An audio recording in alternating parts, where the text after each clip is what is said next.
سپشتی برای سرگزیرانی عراق پروژه فێرگەی گەنجانی کارسازمان ڕاگەاند ئەم پروژه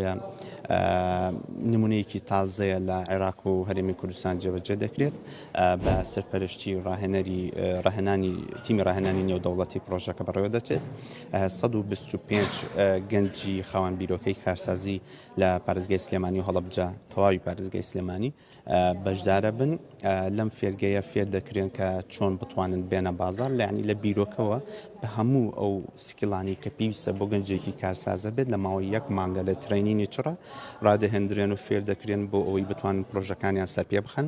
پرۆژەکانیان ببێ بە پرۆتایپ بێنە بازارەوە منافەسەی بازار بکەن پرۆژەی سەکەوت و حەقیقی بن لە کۆتایی ئەم فێرگەی ئەمە سێ باشترینیان لە پێشبڕکەیەکە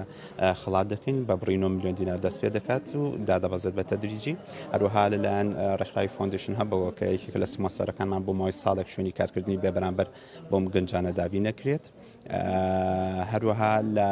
ڕۆژی کۆتایی دیداری سلێمانی بۆ کارسازی سازەکەین کە دیدارێکی نیشتیمانیە بێت لە تەواوی عێراقەوە کارسازان کۆ دەکرێنەوە ناوەندەکانی کارسازی کۆ دەکرێتەوە